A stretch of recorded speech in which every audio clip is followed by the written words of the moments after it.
안녕하세요. 김장철은 이미 지났지만 우리 집안 김장이 1년 만에 사라진 이유에 대해서 이야기해볼까 합니다. 시댁의 어머님은 안 계시고 홀씨아버지의 남편은 외동아들이었어요. 어머님을 남편 어릴 때 사별로 먼저 보냈기 때문에 남편이 홀로 남은 자기 아빠에 대한 생각을 평소에 각별하게 하고 있었습니다. 결혼하기 전에도 한 달에 한 번씩은 꼬박 지방에 혼자 사시는 아버님에게 내려가서 식사도 같이 하고 시간을 보내다 오더라고요. 다 큰 성인 남자가 자기 아버지와 그렇게 사이 좋은 건 처음 보는 것 같았습니다. 어차피 아버님은 지방에 사시니까 자주 마주칠 일도 없고 남편이 효자라도 크게 상관없겠다 싶었어요. 그런데 우리 시아버지 성격이 정말 유별나서 말하는 것마다 12조로 말씀하시고 저도 그런 거 못 참는 성격이기 때문에 신혼 초부터 자주 부딪혔어요. 남편은 자기 아빠가 옛날 분이라 어쩔 수가 없다면서 내가 좀 맞춰주면 편할 거라고 몇 번 이야기한 적 있지만 제가 질색팔색하면서 펄펄 뛰었더니 그 뒤로는 강요하진 않아요. 저도 아버님 불편하고 만나면 자꾸 싸우니까 시댁 내려가고 싶지 않은데 남편이 제게 부탁하는 일이나 제가 생각해봤을 때 며느리로서 해야 하는 일은 다 해드리고 있습니다. 다만 시댁에 내려가는 건 정말 가끔 명절이나 아버님 생신 같은 큰일에만 가기로 했죠.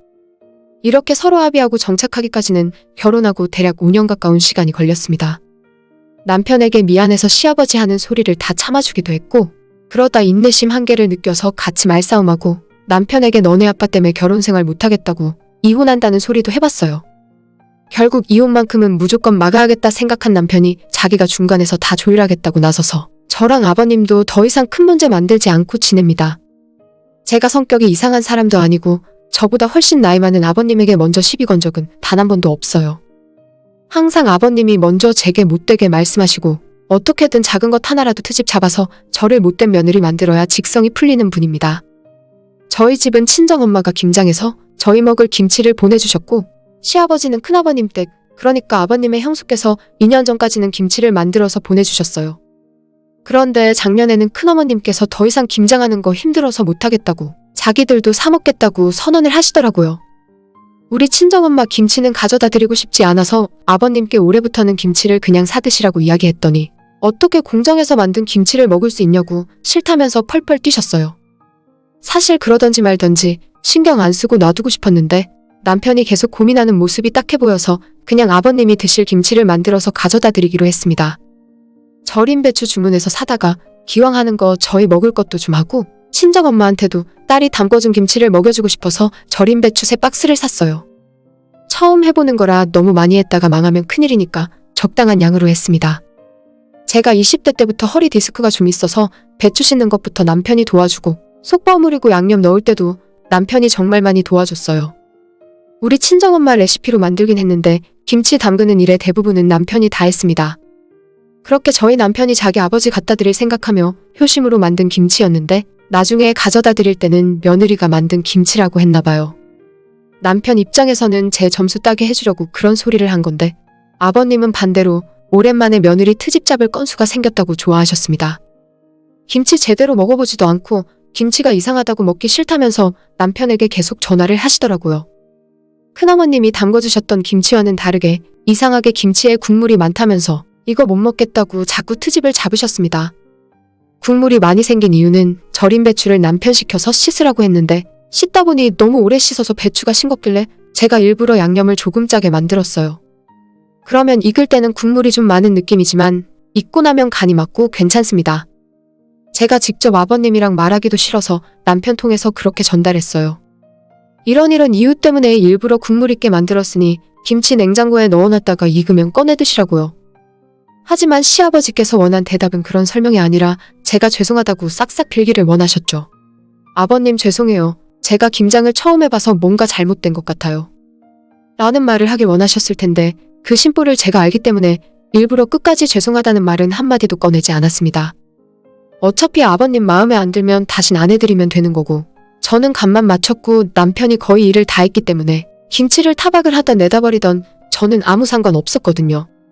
자기 생각대로 제가 따라주지 않자 아버님이 열받으셔서 진짜로 김치통 안에 있는 국물을 전부 싱크대로 따라버리셨다 하네요. 나는 국물 있는 김치는 못 먹는다 하시면서요.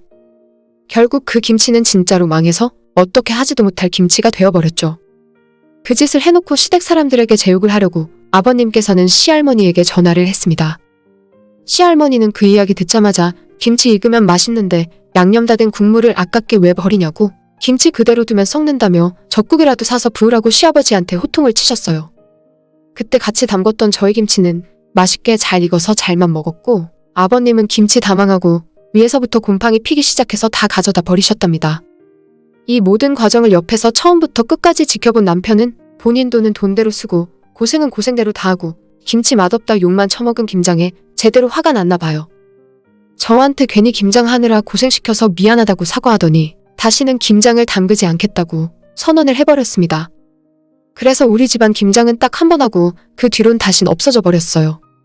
1년 후에 아버님이 또다시 김장김치 타령을 하시길래 그때는 남편이 인터넷으로 김치를 주문해서 아버님 댁으로 보내버렸고, 시아버님이 또 전화해서 공장김치를 어떻게 먹냐고 징징거리시는데 남편이 그 소리 듣고 앞으로 나한테 김치 이야기 꺼내지도 말라고 전화 끊어버렸습니다. 그 모습을 옆에서 지켜보는데 어찌나 속이 시원하던지요. 시할머니 연세가 90살이 다 되어가셔서 김장해 주실 상황도 아니고, 남편의 큰집도 나중에 이야기 들어보니 우리 아버님이 뒤에서 큰어머님 욕하고 다니다가 걸려서 꼴보기 싫다고 일부러 김장 안 한다고 거짓말하고 안 보내주시는 상황이었어요. 아버님이 저를 처음부터 마음에 안 들어 하신 이유는 제가 남편보다 좋은 대학을 나왔는데 그게 아버님의 자존심을 건드렸나 봐요. 신혼 초부터 아버님과 대화하다가 제가 한 번씩 아는 척을 하거나 아버님의 말씀에서 잘못된 부분을 정정해드리면 그때부터 심술보가 터져서 별일 아닌 일에 트집 잡고 승질을 버럭버럭 내시더라고요. 제가 결혼하고 나서 해본 김장은 그때가 처음이자 마지막이었지만 사실 결혼하기 전에 친정에서 우리 엄마 김장할 때 옆에서 도와주면서 많이 해봤어요. 그 정도 간 맞추는 건 제가 알아서 할 수 있고, 처음에 남편이 아버님 드리게 김장해달라고 할 때는 기왕 하는 거 맛있게 해드려야겠다는 생각이었죠. 세상 어떤 나쁜 며느리가 일부러 맛없게 해서 골탕을 먹여야겠다는 마음을 먹겠습니까?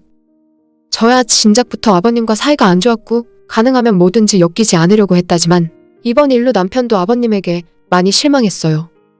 김장이건 뭐건 앞으로 귀찮게 직접 만들어서 가져다 드리는 일은 없을 것 같네요. 요즘 세상이 얼마나 좋은 세상인데 돈이면 다 효도할 수 있죠.